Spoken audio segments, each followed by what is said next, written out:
Kelly, it's Wednesday, October 5th. To answer your question of the day from Monday, I like the idea of pumpkin spice. I don't like the taste of pumpkin at all.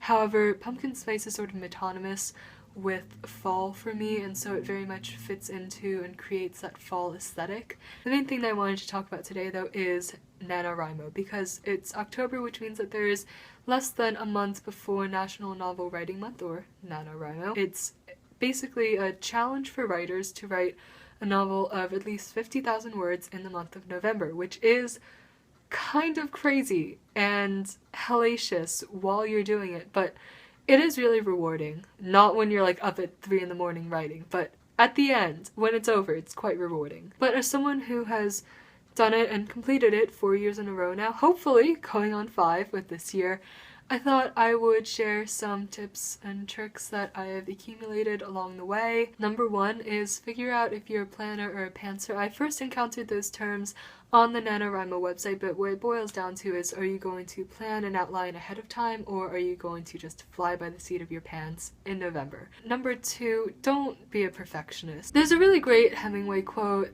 that I can't quote if we're gonna keep things PG-13, but what it essentially says is that the first draft of anything will not be any good, and you just have to accept that. Because the ultimate goal of a first draft is not to get it perfect, but to get it done. Speaking of which, number 3, keep up with your word count. NaNoWriMo has a really great built-in word counter so that you can track your progress every single day, and make sure to do that. They recommend that you write 1,670-ish words per day. I know a lot of people who like to write 2,000 words per day at the start just so that they build that safety net for themselves later on. And also that first week is when you're probably going to be the most motivated to do it. And so that leads into number 4, stay motivated. It's really hard, especially in that second week. They have a whole term for it called the second week slump, because you get through that first week and then all of a sudden you realize all of the responsibilities and other things that you have to do. But the important thing is keep going, because the thing is, you're never going to find time to write. You're always going to have something else to do,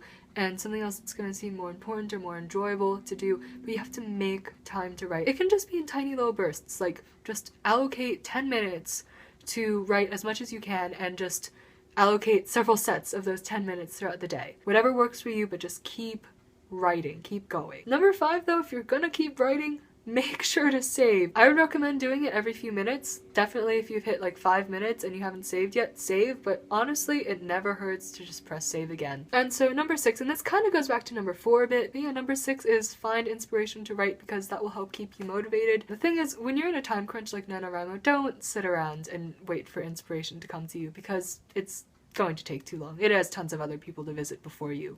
Sorry. But going back to like the whole 10-minute burst thing, like having that concentrated little amount of time when you're just solely focused on writing does help with inspiration, because you know that that inspiration doesn't have to sustain you forever. I mean, if it does keep you going for longer than 10 minutes, that is awesome, but it's also great to know that like you don't need to have an idea that's worth several hours of work. You just need to have an idea that's worth 10 minutes. But the last point that I'm going to make is I think the most important, which is number 7, it's okay to fail. 50,000 words is a lot of words to write in 30 days. It's longer than a lot of classics, including The Great Gatsby, Fahrenheit 451, and The Lion, the Witch, and the Wardrobe. And I think it's really important to not be too hard on yourself if you aren't able to finish. So yeah, I like to say know your limits, but always remember your goals. Kelly, my question of the day for you is, do you have any tips or tricks for long-term projects like NaNoWriMo? I hope your week is going well, and I will see you on Saturday.